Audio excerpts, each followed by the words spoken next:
ഞാൻ സ്റ്റോക്ക് മാർക്കറ്റിൽ വളരെ മിസ്അണ്ടർസ്റ്റുഡ് ആയിട്ടുള്ള ഒരു ടൂള് ഈ ഇടയ്ക്ക് യൂസ് ചെയ്തു. ഏകദേശം 3 ആഴ്ചയ്ക്കുള്ളിൽ 150% പ്രോഫിറ്റാണ് ആ ഒരു സ്ട്രാറ്റജിയിൽ നിന്ന് എനിക്ക് കിട്ടിയത്. അതിൻ്റെ പേരാണ് ലീപ്പ്. ഈ കാണുന്നതാണ് ഞാൻ വാങ്ങിച്ച ആ ലീപ്പ്. ഇത് വളരെ ഇൻട്രസ്റ്റിംഗ് ആണ്. കാരണം എന്താണെന്ന് വെച്ച് കഴിഞ്ഞാൽ, ഞാൻ ഇതിനു മുമ്പ് വേറൊരു വീഡിയോയിൽ പറഞ്ഞ അതേ കോർ ഫ്രെയിംവർക്ക് തന്നെയാണ് ഇവിടെയും യൂസ് ചെയ്തേക്കുന്നത്. But expressed in A different way. So earlier video ഞാനിവിടെ ലിങ്ക് ചെയ്തിട്ടുണ്ട്. Because in the market success rarely ഒരു എന്താണ് ചെയ്യണ്ടേ എന്നുള്ളതിനേക്കാൾ കൂടുതൽ ഇറ്റ്സ് ഓൾസോ അബൌട്ട് എപ്പോഴാണത് ചെയ്യേണ്ടത്, എങ്ങനെയാണത് ചെയ്യേണ്ടത്, എത്ര പോർട്ട്ഫോളിയോ അലൊക്കേഷൻ അതിന് വേണ്ടിയിട്ട് ചെയ്യണം, ഇതൊക്കെ അതിനെ ഡിപ്പെൻഡ് ചെയ്തിരിക്കും. സോ ഈ ടൂളിനെ വളരെ ഇൻട്രസ്റ്റിംഗ് ആക്കുന്നത് 3 കാര്യങ്ങളാണ് ബേസിക്കലി. അതെന്താണെന്ന് വെച്ച് കഴിഞ്ഞാൽ, ഒന്നാമത് കുറച്ച് സിമ്പിളാണ്. പിന്നെ വളരെ ലാർജ് അപ്സൈഡ് കിട്ടും നമുക്ക്. ക്ലിയർലി ഡിഫൈൻഡ് ഡൗൺ സൈഡും കിട്ടും. അത് മാത്രമല്ല, നമ്മളുടെ ക്യാപിറ്റൽ മാത്രം യൂസ് ചെയ്താൽ മതി ഇതിനകത്ത്. അതിനകത്ത് നമുക്ക് ഒരു സ്ഥലത്തു നിന്നും കടം എടുക്കേണ്ട കാര്യമില്ല. ഒരു മാർജിൻ കോളും നമുക്ക് വരില്ല. അത് മാത്രമല്ല, ഇത് നമുക്ക് ഡിപ്ലോയ് ചെയ്യാനായിട്ട് ആ ഒരു തീസീസ് വർക്കൗട്ട് ആവാനായിട്ട് നമുക്ക് ആവശ്യത്തിന് ടൈമും കിട്ടും. സോ ഇത് മാജിക് അല്ല, ഇത് ഒട്ടും ഈസി മണിയും അല്ല. ബട്ട് കറക്റ്റ് ആയിട്ടുള്ള കണ്ടീഷൻസിൽ ഇത് യൂസ് ചെയ്ത് കഴിഞ്ഞാൽ ഇത് വളരെ എളുപ്പത്തിൽ നമുക്ക് ഇംപ്ലിമെൻറ്റ് ചെയ്യാൻ പറ്റിയ വളരെ സ്മാർട്ടായിട്ടുള്ള ടാക്ടിക്കൽ ടൂളാണ്. ഏതൊരു റീറ്റെയിൽ ഇൻവെസ്റ്ററിനും ഇത് യൂസ് ചെയ്യാം. സോ ഇന്നിവിടെ ഞാൻ എക്സ്പ്ലെയിൻ ചെയ്യുന്നത് എങ്ങനെയാണത് വർക്ക് ചെയ്യുന്നത്, പിന്നെ മേജർ ഇൻഡീസസിൽ മാർക്കറ്റ് എക്സ്ട്രീംസ് വരുമ്പോൾ എങ്ങനെയാണ് അതിനെ യൂസ് ചെയ്യാൻ പറ്റുന്നതെന്ന്. സോ എപ്പോഴും പറയണ പോലെ ഇത് എഡ്യൂക്കേഷണൽ കണ്ടൻ്റാണ്, ഫൈനാൻഷ്യൽ അഡ്വൈസ് അല്ല. ഓക്കെ, സോ നിങ്ങൾക്ക് ചാർട്ട് കാണാമെന്ന് വിചാരിക്കുന്നു. ഇതാണ് നമ്മുടെ ക്യൂസിൻ്റെ ചാർട്ട്. സോ ഇവിടെ നമുക്ക് കാണാം, ഏകദേശം കഴിഞ്ഞ ഒക്ടോബർ, നവംബർ തൊട്ട് അല്ലെങ്കിൽ സെപ്റ്റംബർ തൊട്ടിട്ട് ഒരു കൺസോൾട്ടേഷൻ സോണിലാണ് ഈ ഇൻഡെക്സ് നടക്കുന്നത്, ഓർ അറ്റ്ലീസ്റ്റ് ഈ ETF നടക്കുന്നത്. സോ ഇവിടെ വരെ ഇവിടെ വരെ നോക്കുമ്പോഴത്തേക്കും ഏകദേശം നമുക്ക് മനസ്സിലാവുന്നുണ്ട്, ഏകദേശം ഒരു മേജർ സപ്പോർട്ട് സോൺ അത് ബ്രേക്ക് ചെയ്ത് താഴേക്ക് വരികയാണെന്ന്. സോ എൻ്റെ നോർമൽ സ്ട്രാറ്റജി വെച്ചിട്ട് ഞാൻ ഏകദേശം ഈ ഏരിയയിലൊക്കെ വെച്ചിട്ട് വാങ്ങിക്കാൻ തുടങ്ങി പല സ്റ്റോക്സും ETFസും ഒക്കെ. ഏകദേശം ഈ ഏരിയയിൽ വെച്ചിട്ടാണ് ഞാൻ എൻ്റെ ലീപ്സ് എടുക്കാൻ സ്റ്റാർട്ട് ചെയ്തത്. അതിൻ്റെ കാരണം ഏകദേശം ഇവിടെ നോക്കിക്കഴിഞ്ഞാൽ തന്നെ നിങ്ങൾക്ക് കാണാം, ഒരു മേജർ സപ്പോർട്ട് സോണാണിത്. സോ അത് കഴിഞ്ഞിട്ട് താഴേക്ക് ബ്രേക്ക് ഔട്ട് ചെയ്യാൻ ചാൻസ് ഉണ്ടോ എന്ന് വെച്ച് കഴിഞ്ഞാൽ ചാൻസ് ഉണ്ട്. ഏകദേശം ഇവിടം വരെ പോകാനായിട്ടൊക്കെ നല്ല സാധ്യതയുണ്ട്. ബട്ട് അഗെയിൻ, നമുക്ക് അങ്ങനെ വിചാരിച്ചുകൊണ്ട് കറക്റ്റായിട്ട് മാർക്കറ്റ് ബോട്ടം പ്രഡിക്റ്റ് ചെയ്യാൻ പറ്റാത്തത് കൊണ്ട് തന്നെ ഞാൻ നേരത്തെ തന്നെ ക്യാപിറ്റൽ അലൊക്കേഷൻ സ്റ്റാർട്ട് ചെയ്തു ഓൺ എ വളരെ ഡിസിപ്ലിൻ ബേസിസ്. സോ ഇവിടെ നിന്ന് എന്തോ ഭാഗ്യത്തിന് അത് തിരിച്ച് മുകളിലേക്ക് കയറി പോകാൻ തുടങ്ങി. And then today it is somewhere here. Okay, so നമ്മൾ ചാർട്ട് കണ്ടു കഴിഞ്ഞ സ്ഥിതിക്ക് ഇനി ഓപ്ഷൻ ചെയിനിൽ ഒന്ന് കാണാം. സോ ഇതാണ് ഞാൻ എടുത്ത expiry. Why? Because it is the last one available. ഇത് കഴിഞ്ഞിട്ട് വേറെ എക്സ്പയറീസ് ഇല്ല തൽക്കാലം. അപ്പോൾ ഞാൻ ഏറ്റവും ലാസ്റ്റ് എക്സ്പയറി എടുത്തു. I am comfortable with that. And then ഞാൻ എൻ്റെ ക്യാപിറ്റൽ അലൊക്കേഷൻ റൂൾസ് വെച്ചിട്ട് ഈ സ്ട്രൈക്കാണ് സെലക്ട് ചെയ്തത്. സോ 870. സോ ഞാൻ എടുക്കാൻ സമയത്ത് ഏകദേശം അതൊരു 1600 ആയിരുന്നു. അത് കഴിഞ്ഞിട്ട് മാർക്കറ്റ് റീബൗണ്ട് ചെയ്തപ്പോൾ ലക്കിലി ഓപ്ഷൻ പ്രൈസും അതിൻ്റെ കൂടെ തന്നെ റീപ്രൈസ്ഡ് ആയി.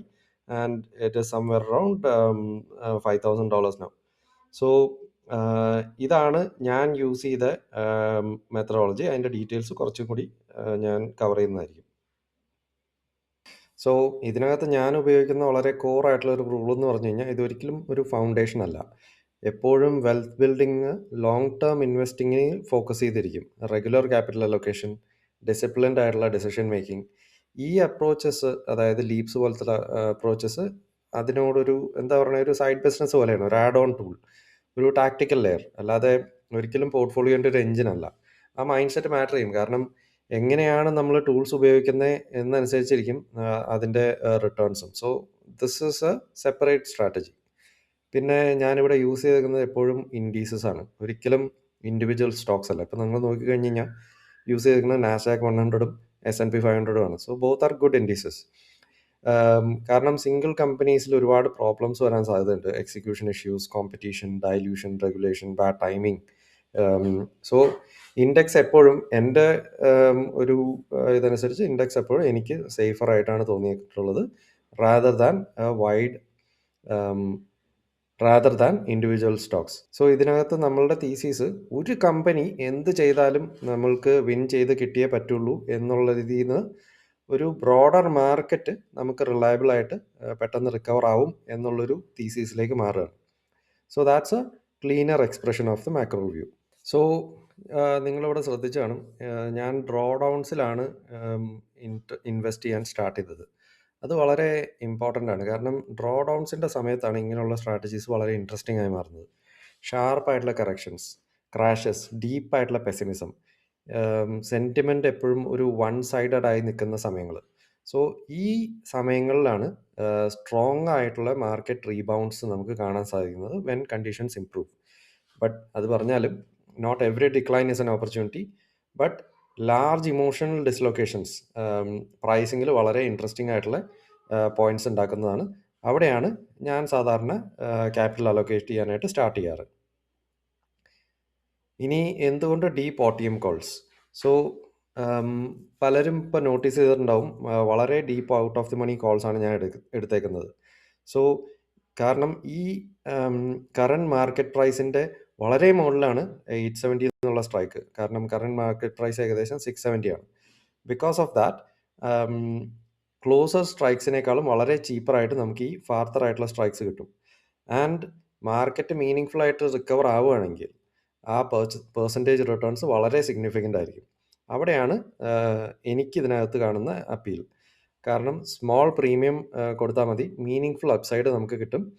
And asymmetric payoff profile ആയിരിക്കും ഈ ഒരു ഇക്വിറ്റി കർവ് എടുത്ത് നോക്കിക്കഴിഞ്ഞ് കഴിഞ്ഞാൽ. So of course sizing matters. ഒരു ചെറിയൊരു ടാക്ടിക്കൽ പൊസിഷനായിട്ട് ഞാൻ ഇതിനെ കാണാൻ ആഗ്രഹിക്കുന്നുള്ളൂ. Not something to build an entire portfolio around. So ഇപ്പം ഞാൻ യൂസ് ചെയ്തേക്കുന്ന ഈ സ്ട്രാറ്റജി മാർക്കറ്റിനെ ബുള്ളിഷ് ആയിട്ട് കണ്ടിട്ടുള്ളൊരു സ്ട്രാറ്റജിയാണ്. ബട്ട് ഇതിനെ സെയിം ബെയറിഷ് ആയിട്ടും കാണാനായിട്ട് നമുക്ക് യൂസ് ചെയ്യാൻ പറ്റും. സെയിം എക്സസീവ് ഓപ്റ്റിമിസം വരുമ്പോൾ, റിസ്ക് ഇഗ്നോർ ആകുമ്പോൾ, കണ്ടീഷൻസ് ചെറുതായിട്ട് മോശമായി തുടങ്ങുമ്പോൾ ലോങ് ഡേറ്റഡ് പുട്ട്സിനും ഇതേ സെയിം റിസൾട്ട് കൊണ്ടുവരാൻ സാധിക്കും. So this is not always being bullish. നമുക്ക് ഡയറക്ഷൻലെസ് ആയിട്ട് നമുക്ക് ഇതിനെ വർക്കൗട്ട് ചെയ്യാൻ പറ്റും. ഇറ്റ്സ് അബൌട്ട് അണ്ടർസ്റ്റാൻഡിങ് എപ്പോഴാണ് നമ്മളുടെ മാർക്കറ്റ്സ് ഓവർ സ്ട്രെച്ച്ഡ് ആയിരിക്കുന്നത് in any direction. So next എന്താണെന്ന് വെച്ച് കഴിഞ്ഞാൽ ക്യാപിറ്റൽ അലൊക്കേഷൻ ഫ്രെയിംവർക്കാണ്. Most of my capital still core ഇൻസ്ട്രുമെൻറ്റ്സിലും കോർ ഇൻവെസ്റ്റ്മെൻറ്റ്സിലും പ്രൊഡക്റ്റീവ് അസറ്റ്സിലും അല്ലെങ്കിൽ ക്യാഷ് റിസർവ്സിലും ആയിരിക്കും യൂസ് ചെയ്തിട്ടുണ്ടാവുക. വളരെ ചെറുതായിട്ടുള്ള പ്രീ ഡിഫൈൻഡ് ആയിട്ടുള്ള ഒരു എമൗണ്ട് മാത്രമാണ് ഇങ്ങനത്തെ സ്ട്രാറ്റജീസിന് ഞാൻ യൂസ് ചെയ്യാറുള്ളൂ. പേഴ്സണലി ഞാൻ ഒരിക്കലും എൻ്റെ പോർട്ട്ഫോളിയോൻ്റെ ഒരു 5% മുകളിൽ ഇങ്ങനത്തെ എന്തെങ്കിലും സ്ട്രാറ്റജീസിന് യൂസ് ചെയ്യാൻ വളരെ എഗെയിൻസ്റ്റ് ആണ്. സോ അതൊരു അഡ്വൈസ് അല്ല, ജസ്റ്റ് സിംപ്ലി എൻ്റെ ഫ്രെയിംവർക്കാണ്. സോ അതിൻ്റെ ഒരു കോർ പ്രിൻസിപ്പിൾ എന്താണെന്ന് വെച്ച് കഴിഞ്ഞാൽ ഐഡിയ ക്വാളിറ്റീനേക്കാളും കൂടുതൽ ചിലപ്പോൾ പൊസിഷൻ സൈസിങ് നമുക്ക് മാറ്റർ ചെയ്യും on A portfolio level thinking. ഇനി ടൈം ഹൊറൈസൺ, അതും വളരെയധികം മാറ്റർ ചെയ്യുന്നൊരു കാര്യമാണ്. അതുകൊണ്ട് തന്നെയാണ് ഇവിടെ ലീപ്സ് വളരെ ഇൻട്രസ്റ്റിംഗ് ആവുന്നത്. മാർക്കറ്റ്സ് വളരെ ചിലപ്പോൾ ഒക്കെ വളരെ സ്ലോ ആയിട്ട് മൂവ് ചെയ്യുന്നതായിട്ട് കാണാം. നമ്മളുടെ എക്സ്പെക്റ്റേഷനേക്കാളും വളരെ വളരെ സ്ലോ ആയിട്ട്. റിക്കവറീസ് ഒരുപാട് സമയം എടുക്കുന്നതായിട്ട് കാണാം. റീപ്രൈസിങ് ഒരുപാട് ലേറ്റ് ആയേക്കാം. സോ അതുകൊണ്ട് തന്നെ നമുക്ക് എത്ര ലോങ് ആയിട്ടുള്ള എക്സ്പയറീസ് ചൂസ് ചെയ്യാൻ പറ്റുമോ അത്രയും നമ്മൾക്ക് സേഫ് ആയിട്ട് ഇരിക്കാൻ പറ്റും. The more you give the thesis time, the more better it is. So ആ ഒരു കോൺസെപ്റ്റാണ് ഇവിടെ നമ്മൾ യൂസ് ചെയ്യുന്നുണ്ടത്. അത് വളരെ വളരെ പ്രധാനമാണ്. ബിക്കോസ് നമ്മൾക്കിപ്പോൾ ക്ലോസർ എക്സ്പയറീസ് ഒക്കെ എടുത്തു കഴിഞ്ഞാൽ കുറച്ചും കൂടി ചീപ്പായിട്ട് നമുക്ക് വാങ്ങിക്കാൻ പറ്റും. ബട്ട് അവിടെ നമ്മളുടെ പേർപ്പസ് തന്നെ നമ്മളിവിടെ ബീറ്റ് ചെയ്യാണ്. And that's never the good way to do it. Now the entry framework. ഈ സ്ട്രാറ്റജി നമുക്ക് അങ്ങനെ ഏതൊരു മാർക്കറ്റ് ഡിപ്പ് വരുമ്പോഴും യൂസ് ചെയ്യാൻ പറ്റിയൊരു സ്ട്രാറ്റജി അല്ല. ഇതിന് വളരെ അൺയൂഷ്വൽ കണ്ടീഷൻസിന് വേണ്ടിയിട്ട് നമുക്ക് ഒരുപാട് വെയിറ്റ് ചെയ്യേണ്ടതായിട്ട് വരും. വളരെ ഷാർപ്പായിട്ടുള്ള dislocations, extreme sentiment, meaning full regime shifts.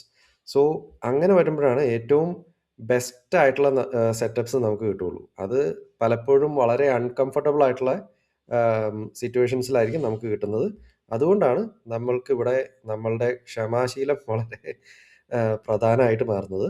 അവിടെയാണ് നമുക്ക് ഏറ്റവും കൂടുതൽ റിട്ടേൺസ് വരുന്നത്. ഇനി വരുന്നത് റിസ്ക് മാനേജ്മെൻ്റ് ആണ്. ഐ അസ്യൂം ദാറ്റ് ഈ പ്രീമിയം ഞാൻ ഈ സ്ട്രാറ്റജിയിൽ ഡിപ്ലോയ് ചെയ്തേക്കുന്ന പ്രീമിയം ഫുള്ളി അറ്റ് റിസ്ക് ആണെന്നാണ് എൻ്റെ അസംഷൻ. അതുകൊണ്ട് തന്നെ എനിക്ക് എൻ്റെ എക്സ്പെക്റ്റേഷൻസിനെ വളരെ റിയലിസ്റ്റിക് ആയിട്ട് വെക്കാൻ പറ്റും. അതുകൊണ്ട് തന്നെ എനിക്ക് ഓവർ സൈസിങ്ങും ഇമോഷണൽ ആവറേജിങ്ങും അവോയ്ഡ് ചെയ്യാനായിട്ട് എനിക്ക് പറ്റും. ഒരിക്കലും ഇങ്ങനത്തെ ടാക്ടിക്കൽ ആയിട്ടുള്ള സ്ട്രാറ്റജീസ് നമുക്ക് മെയിൻ നമ്മളുടെ പോർട്ട്ഫോളിയോ ലെവൽ ഡിസിഷൻസിൽ നമുക്ക് ഇൻക്ലൂഡ് ചെയ്യാൻ പറ്റില്ല. ചിലപ്പോൾ മാർക്കറ്റ് പെട്ടെന്ന് റിക്കവർ ആവും, ചിലപ്പോൾ ഒരുപാട് സമയമെടുക്കും, ചിലപ്പോൾ ഒന്നും തന്നെ നടന്നില്ല എന്ന് വരും കുറേ സമയത്തേക്ക്. സോ അതുകൊണ്ട് തന്നെ ഇതിനെ വളരെ ക്ലിയർ ആയിട്ടുള്ളൊരു പ്ലാൻ ഉള്ളൊരു ടാക്ടിക്കൽ പൊസിഷനായിട്ട് യൂസ് ചെയ്യാം. ഇഫ് ഈ പൊസിഷൻ നന്നായിട്ട് മൂവ് ചെയ്യുകയാണെങ്കിൽ ഡിസിപ്ലിൻ പ്രോഫിറ്റ് ടേക്കിംഗ് അല്ലെങ്കിൽ ട്രെയിലിംഗ് സ്റ്റോപ്പ് ലോസസ് യൂസ് ചെയ്തിട്ട് നമുക്ക് ഈക്വിറ്റി കർവ് മാനേജ് ചെയ്യാം. ഇനി നമുക്ക് വളരെ സിമ്പിൾ ആയിട്ടുള്ളൊരു ബുള്ളിഷ് എക്സാമ്പിൾ നോക്കാം. ഇവിടെ കാണാൻ പറ്റും വളരെ ഷാർപ്പായിട്ടുള്ളൊരു ഇൻഡെക്സ് സെൽ ഓഫ്. ഫിയർ വളരെ ഹൈ ആണ്, സെൻറ്റിമെൻറ്റ് വളരെ വീക്കാണ്. Instead of deploying large amount immediately, ഒരു ചെറിയ leap call position would offer meaning full upside. അതായത് മാർക്കറ്റ് മീനിങ് ആയിട്ട് റീബൗണ്ട് ചെയ്യുകയാണെങ്കിൽ നെക്സ്റ്റ് ഫ്യൂ മന്ത്സ് നമുക്ക് സമയമുണ്ട്. സോ ഇൻഡെക്സിലൊരു മോഡറേറ്റ് മൂവ് തന്നെ ചിലപ്പോൾ നമുക്ക് much larger percentage of return ഉണ്ടാക്കി തരാൻ പറ്റും, rather than conventional deployment of capital into ETF or something else. അവിടെയാണ് നമ്മളുടെ റിട്ടേൺസിൻ്റെ അസിമെട്രി വരുന്നത്. ഇനി ഒരു ബെയറിഷ് എക്സാമ്പിൾ എടുത്താൽ പോലും നിങ്ങൾ ജസ്റ്റ് ഓപ്പോസിറ്റ് ആയിട്ടൊന്ന് ഇമാജിൻ ചെയ്താൽ മതി. മാർക്കറ്റ്സ് വളരെ യൂഫോറിക് ആണ്, വാല്യുവേഷൻസ് വളരെ സ്ട്രെച്ച്ഡ് ആണ്, റിസ്ക് കൂടിക്കൊണ്ടിരിക്കുന്നു. അങ്ങനെയുള്ള കേസുകളിലും ഒരു ലോങ് ഡേറ്റഡ് പുട്ട് ഓപ്ഷൻ നമുക്ക് സിമിലർ റിട്ടേൺസ് തരാനായിട്ട് സഹായിക്കുന്നതാണ്. Same framework but different direction. ഇനി കോമൺ ആയിട്ടുള്ള ചില മിസ്റ്റേക്സ് നമുക്ക് പറയാം. ഇതിനെ ഒരു കോർ പോർട്ട്ഫോളിയോ ഫ്രെയിംവർക്ക് ആയിട്ട് യൂസ് ചെയ്ത് കഴിഞ്ഞ് കഴിഞ്ഞാൽ ഇത് വളരെ ഡാമേജിങ് ആയിട്ടുള്ളൊരു മെത്തഡോളജിയാണ്. ബൈയിങ് ടു ഏർലി, നമ്മൾ ഒരുപാട് നേരത്തെ വാങ്ങിച്ച് തുടങ്ങി കഴിഞ്ഞ് കഴിഞ്ഞാൽ, ഒരുപാട് ക്യാപിറ്റൽ ഇതിനകത്തേക്ക് ഡിപ്ലോയ് ചെയ്യാൻ ശ്രമിച്ചു കഴിഞ്ഞ് കഴിഞ്ഞാൽ, വളരെ ഷോർട്ടായിട്ടുള്ള എക്സ്പയറീസ് എടുക്കുന്നത്, പ്രോബബിലിറ്റീസ് ഇഗ്നോർ ചെയ്തുകൊണ്ട് അപ്സൈഡ് മാത്രം ഫോക്കസ് ചെയ്തുകൊണ്ട് നമ്മൾ ക്യാപിറ്റൽ ഡിപ്ലോയ് ചെയ്യാൻ നോക്കുമ്പോൾ അതിനോട് കൂടെ തന്നെ തെറ്റായിട്ടുള്ള ഇൻഡീസസ് എടുക്കുന്നതും ഈ സ്ട്രാറ്റജിയിൽ വളരെയധികം ഇമ്പാക്റ്റ് വരുത്തുന്നതാണ്. കാരണം എല്ലാ ഇൻഡീസസും ഒരുപോലെ ബിഹേവ് ചെയ്യില്ല. പല ഇൻഡീസസും പലതായിട്ടാണ് ബിഹേവ് ചെയ്യുന്നത്. ചിലത് പെട്ടെന്ന് കയറിപ്പോവും, ചിലത് ഒരുപാട് സമയമെടുക്കും. ആൻഡ് നൗ ഒരു ഫൈനൽ തോട്ട്, ഇതൊരു വെൽത്തിലേക്കുള്ളൊരു ഷോർട്ട് കട്ട് അല്ല, ഇതൊരു ഡിസിപ്ലിൻഡ് ഇൻവെസ്റ്റിങ്ങിനുള്ളൊരു റീപ്ലേസ്മെൻറ്റും അല്ല. ഇത് വളരെ ടാക്റ്റിക്കൽ ആയിട്ടുള്ളൊരു ചെറിയൊരു ട്രേഡാണ് ടു മേക്ക് അസിമെട്രിക് റിട്ടേൺസ്. കാരണം മാർക്കറ്റ് അൺയൂഷ്വലി ഏതെങ്കിലും സൈഡിലേക്ക് സ്ട്രെച്ച് ആകുമ്പോൾ നമുക്ക് യൂസ് ചെയ്യാൻ പറ്റിയൊരു സ്ട്രാറ്റജിയാണിത്. സംടൈംസ് നമ്മൾക്ക് മാർക്കറ്റിൽ ഉണ്ടാകുന്ന ഫിയർ ഓപ്പർച്യൂണിറ്റി ഉണ്ടാക്കും. ചിലപ്പോൾ ഒപ്റ്റിമിസം തന്നെയായിരിക്കും നമ്മുടെ ഓപ്പർച്യൂണിറ്റി വരിക. ആൻഡ് സംടൈംസ് ഒരു ചെറിയ വെൽ ടൈംഡ് പൊസിഷൻ നമ്മൾക്കൊരു ലാർജ് അൺഫോക്കസ്ഡ് പൊസിഷനേക്കാളും ഹെൽപ്പ് ചെയ്യും.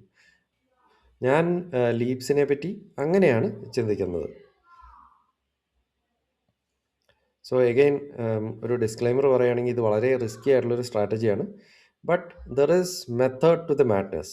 അതുകൊണ്ടാണ് ഇങ്ങനത്തെ മെത്തഡോളജീസ് വളരെ പ്രൊഫഷണൽ ആയിട്ടുള്ള ഇൻവെസ്റ്റേഴ്സ് യൂസ് ചെയ്യുന്നത്.